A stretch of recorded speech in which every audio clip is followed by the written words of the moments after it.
This is TechKnow, a show about innovations that can change lives. The science of fighting a wildfire. We're going to explore the intersection of hardware and humanity, and we're doing it in a unique way. This is a show about science Oh my God! by scientists. Tonight, TechKnow investigates shrimp safety.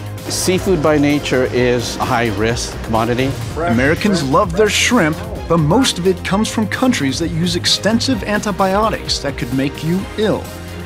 Now, TechKnow goes inside the federal testing program. I'm making a shrimp powder. That's supposed to protect the food supply. Dr. Shini Samara is a mechanical engineer. She'll share the results of her investigation. Now, how dangerous is that for human beings? And I'm Phil Torres, I'm an entomologist. I visit a shrimp farm in the middle of Indiana. Yes, Indiana, that could revolutionize the industry. Wow. This is like a little laboratory here. Yes, it is. And a shrimp farm. Cara Santa Maria is a neuroscientist. Imagine that you are one of the first to take a trip to Mars. This is the definition of pioneering. That's what makes it exciting. That's our team. Now let's do some science. Hey, I got some.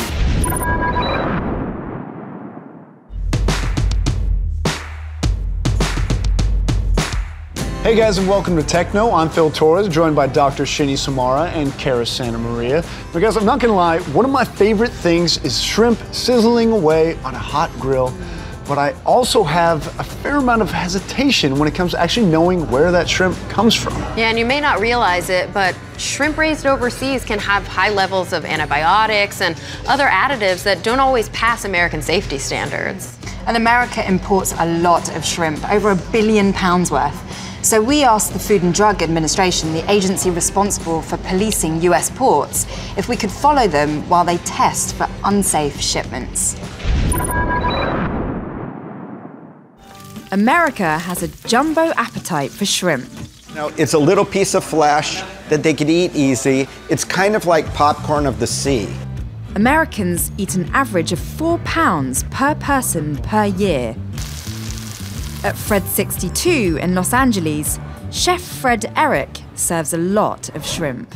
It's very difficult as a chef or restaurateur to buy shrimp with the confidence that what you're serving them is going to be good Thai Cobb fresh fish with shrimp. Americans' taste for shrimp comes with a price. Oh, wow. 90% of all the shrimp eaten in the US is imported. Much of it from countries like India, Thailand, and Indonesia. Sometimes shrimp is raised overseas using production drugs like antibiotics that are approved for use in those countries but not approved for use in the US. Johns Hopkins microbiologist David Love surveyed federal data on drugs found in imported shrimp. Some of the top drugs that we found in shrimp were nitrofurans, chloramphenicol, tetracycline, sulfonamides, and streptomycin. What does it mean for the consumer to be exposed to antibiotic-resistant bacteria? If you get an infection from these bacteria, it can be harder to treat using antibiotics, especially if these bacteria are resistant to the antibiotics that your doctor would prescribe. Overseas shrimp farms that use antibiotics often farm with overcrowded ponds. And diseases are a big deal in shrimp farming. Can be a high mortality rate in some shrimp farms.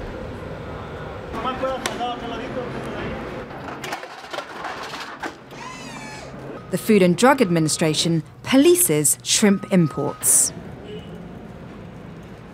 5.5 billion pounds of seafood is imported into the United States every year, and much of it ends up in a cold storage facility, like this one in Southern California. But only a tiny fraction of all of that seafood is actually inspected.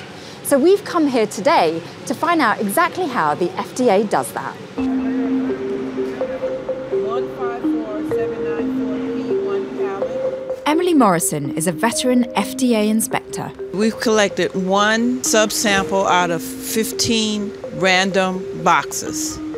And now I'm in the process of bagging them up.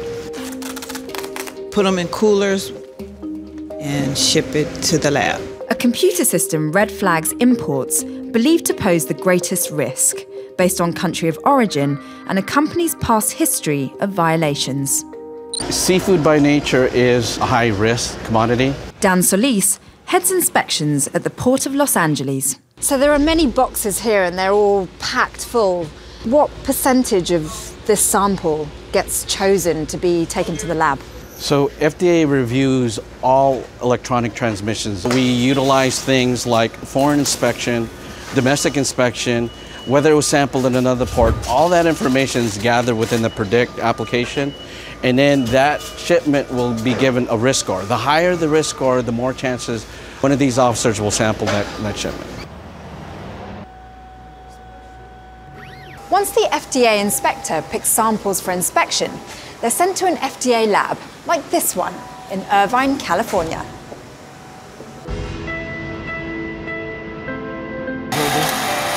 Are you making a shrimp smoothie? I'm making a shrimp powder. Woo! Like a magic trick. Yeah. The shrimp powder is mixed with a chemical solvent, dried and liquefied again to run through an analyzer. Kai Wang is an FDA chemist. So Kai, the results are in from the tests. What are they showing us? In this case, the compound I'm working for is nitrofurans. And how dangerous is that for human beings? Nitrofuran is dangerous for human beings because it's carcinogenic. The FDA action level for nitrofuran is at 1 parts per billion. 1 parts per billion is equivalent to working for 1 gram of salt in an Olympic-sized swimming pool. Wow. So how many parts per billion is this result? I would say it's about 1 to 2 parts per billion. So 2 grains of salt in an Olympic-sized swimming pool, and you've managed to find it in that vial. Yeah. That's incredible. So that batch of shrimp is not allowed in this country, essentially. It's not going to be allowed in this country. The FDA simply isn't testing enough on the imported market to really find all of these violative residues. Dr. Urvashi Rangan headed a study of imported shrimp for the June 2015 issue of the influential magazine Consumer Reports. Of the 205 imported farmed samples that we found, 11 of those actually had illegal residues of antibiotics on them. That comes out to about 5% of the imported farmed shrimp samples being contaminated with an illegal antibiotic residue. The fact that the FDA only tests about 0.7% of all the shrimp in this country for those antibiotic residues suggests that the agency is not actually testing enough shrimp to catch the amount of illegal residue products that may be coming into the market. However, many of the countries that export the shrimp permit the use of antibiotics. When you feed low levels of antibiotics every day, you're not feeding them enough to necessarily kill bacteria. Those bacteria can become resistant to those antibiotics, and that can make those antibiotics less effective in people if we're infected by those bacteria. Just as worrisome was the number of shrimp that tested positive for bacteria. We found about 1/3 of the shrimp that we had Vibrio contamination. Vibrio is one of the few foodborne illnesses on the rise. 7 of the samples we found had MRSA. That's concerning too, and that's probably primarily associated with the amount of processing that goes on with shrimp production. Both have the potential to cause illness, although through the cooking process they can be killed. We do know that there are shrimp farms and shrimp production practices that are doing a lot more to address those issues, that are addressing hygiene and addressing other issues so that they aren't heavily reliant on drugs or other chemicals.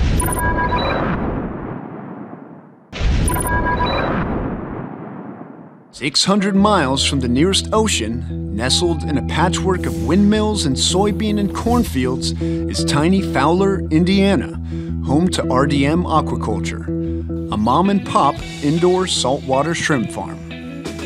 Hi, how are you? Very good. Hi, I'm Daryl. Daryl, very nice to meet you. And I'm Carlena. Welcome to RDM Shrimp. Let's go. Carlena and Daryl Brown are accidental shrimp farming pioneers. How are you doing on count? I'm at 6 pounds. With their 24 basic backyard pools as growing tanks, they've perfected an indoor system with 0 waste, no chemicals, and a 90% survival rate. That's 1/3 higher than traditional outdoor shrimp farms. Wow. This is like a little laboratory here. Yes, it is. And a shrimp farm. Yes, it is. We do 9 tests every single day. We do temperature, dissolved oxygen, nitrite, CO2, salinity, alkalinity, pH, ammonia, and flock. As you can see, our water is brown. The test we're doing here right now is we're trying to see how much bacteria is in our water, and we call it a settling. So you're basically waiting for all this bacteria to go to the bottom, and that tells you how much is in there. How much we have in it, exactly. And if we're over a certain level, then we have to get it out of the tanks. Otherwise, it's going to start suffocating out the shrimp. That's very important. That has to be done every day. Basically, we're not even shrimp farmers anymore. We actually call ourselves guardians of water. As long as the water does what it's supposed to be doing, the shrimp do just fine. We add no antibiotics, no hormones are ever added into our tanks. You heard that right. No antibiotics, no hormones, just fish food, salt, and baking soda. It's called a heterotrophic biofloc system, a process that revolves around bacteria. And now it looks very brown. What is this brown that I'm seeing? The brown is the bacteria. The bacteria is what eats all their waste so that they can survive without a major filter system. Here's what's happening below the surface. The shrimp eat their feed and excrete ammonia. The bacteria turns that into toxic nitrites. Other bacteria turn that into benign nitrates. And as the water is aerated, the nitrates turn into a harmless gas, and around and around. How long have you had this water? 4 years. And how does that compare to other shrimp farms? Most of them don't have water that long. We, by mistake, actually kept our water. It's like it's maturing. It's like wine. Yeah, it does. And we just found out that the older it gets, the better it gets. And so too for the shrimp. The growing process starts every month with about 250,000 newborns called post-larvals, nicknamed PLs. Now we're going to show you about our PLs. And when they come in, they're the size of an eyelash. So it's hard to see inside this water, but how many shrimp are actually in here? We stock about 17,000 each one of my 6 tanks here. So what are all these tubes coming down? Those are air lines. And that adds the oxygen? Adds their oxygen, and it keeps everything in suspension. Because if this stuff settles, I only have 20 minutes and they're dead.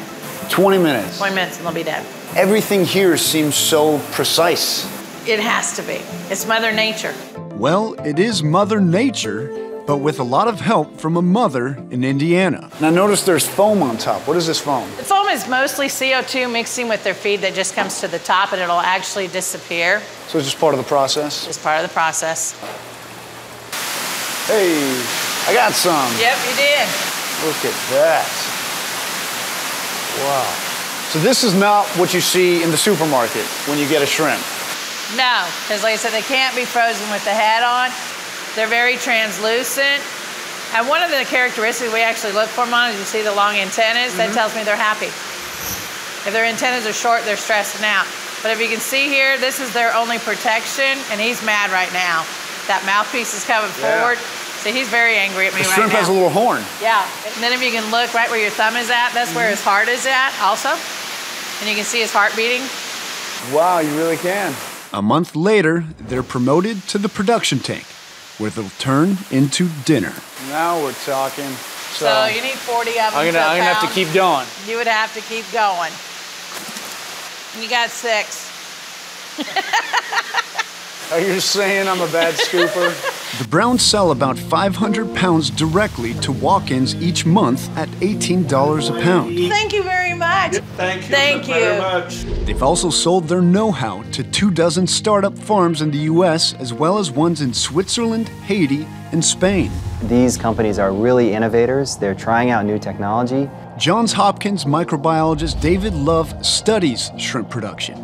He gives the production like the Browns a high grade, with one caveat, one that could ultimately make or break in the business world. A lot of these farms might start out with a bang, but then fizzle after a few years because they don't make money. For the Browns, shrimp farming is paying off. No financial fizzle, only sizzle, as the business continues to grow. Is it ready yet? Just about.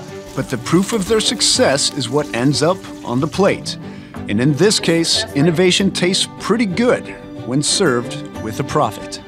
That is so good.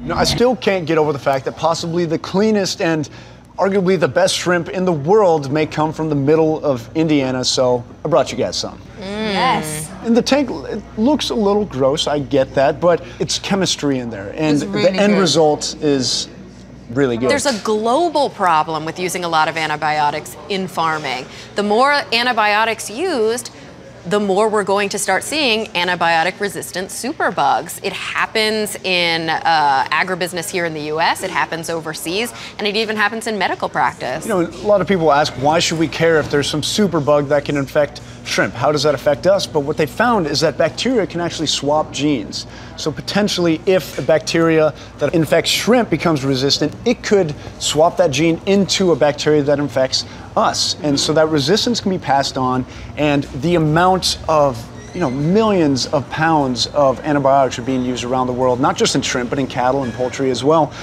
That is going to catch up to us when it hits our healthcare system. Yeah, it's called a spillover event. It's a zoonotic infection. It's an infection that happens in an animal species, and then just like that, a human can get infected too. And it's been the source of most deadly diseases that medicine can't keep up with. And that's where you look at the numbers. Okay, we have 1 billion pounds getting imported here. Only 2% actually gets inspected. What about the other 98%? It's important to have confidence in the system moving forward if we're going to keep eating shrimp. And the inspection process was so random. I mean, the amount of shipment that came in versus what actually made it into a lab was tiny. Kara, what do you have coming up for us next? Yeah, really interesting story. Now, imagine that you are one of the first pioneers to take a trip to Mars, but also imagine that you're not allowed to come home. It's a one-way trip. Would you guys do it? I met a woman who's already signed up, and she's raring to go. For decades, humanity has been fascinated with a manned expedition to Mars. This is the definition of pioneering. That doesn't scare you? That's what makes it exciting. Robotic pioneers like Mars Curiosity rover have been crawling around the cratered landscape, uncovering clues about whether this distant planet can sustain life as we know it. Do you have the right stuff? I have that right stuff. Jamie Del Rosario is a 27-year-old entrepreneur and CEO of International Metal Source, a raw materials company that supplies metals to aerospace companies like SpaceX and Lockheed Martin. She is one of 100 candidates that has been selected by Mars One, a private company that wants to colonize the red planet. The catch? There's no return flight home. What do you say to people when they say, Jamie, this is a suicide mission. Why are you doing it? They call it a suicide mission, but it's something that I chose. I'm creating my own destiny for myself. And if it's a destiny that would help humanity, I'm all for it. According to Mars One, one of the main goals of the project is to establish an interplanetary species to preserve the human race. I want to contribute directly to mankind's confident expansion into the solar system, which we have to do if we're going to survive in the long term. Jamie made it to the top 100, the third round of a selection process Mars One says started with 200,000 online applicants. Ultimately, 24 crew members will be chosen. Do you think that anybody with enough training could become an astronaut? I believe that if you have the motivation and then the determination of wanting to do it, you can. A mission to Mars is obviously no simple matter. Pasadena, California is home to the Mars program at NASA's Jet Propulsion Laboratory. NASA has taken man to the moon and back, but they've approached this journey with a much more deliberate and rigorous training program. I'm now on the base on Mars and I will give you a little tour. In 2015, 6 volunteer scientists walked out of a dome on the side of a Hawaiian volcano after being locked away by NASA for 8 months. This was a simulated experiment of what life on Mars would be like. Coexisting is one challenge. Getting there and surviving is an entirely different endeavor. Landing on Mars is still pretty, well, sometimes it can be quite a terrifying thing. Dr. Richard Zurich is the chief scientist for the Mars program at NASA's Jet Propulsion Laboratory. A lot of things have to happen right. Right now, we fly into the atmospheres, We have a heat shield that protects us, but we're also trying to slow down so that we can land softly. Now we're talking about a very different scale of endeavor. We're landing a metric ton down on the planet today.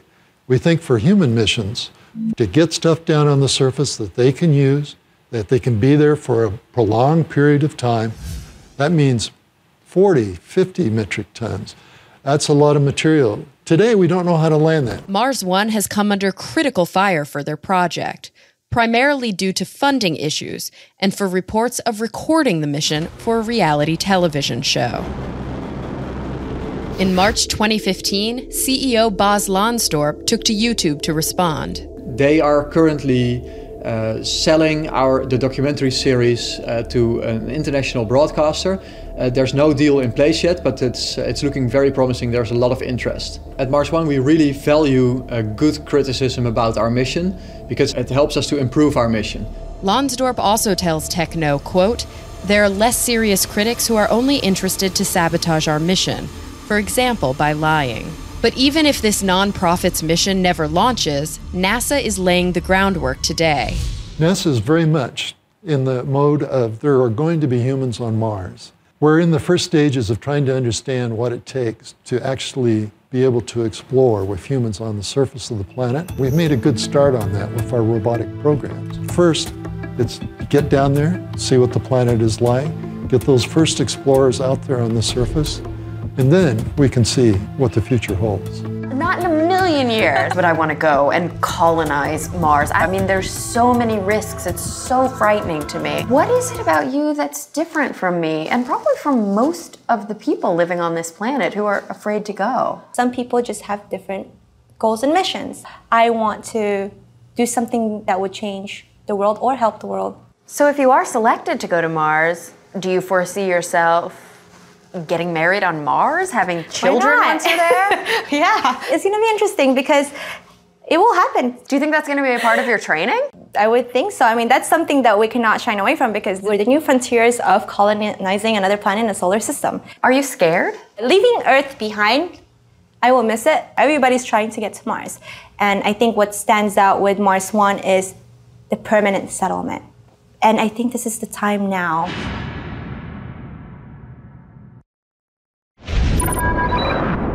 So I'm really interested, you guys. Would you sign up for a one-way mission to Mars? I wouldn't. You wouldn't? No.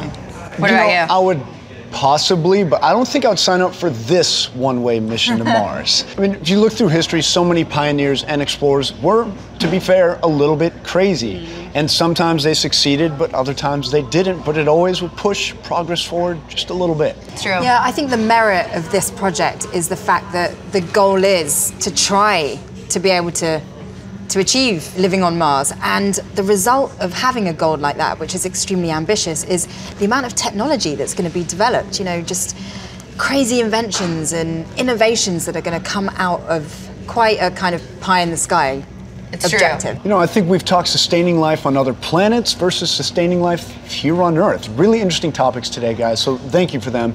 We'll have a lot more of these stories next time here on TechKnow. We'll see you then.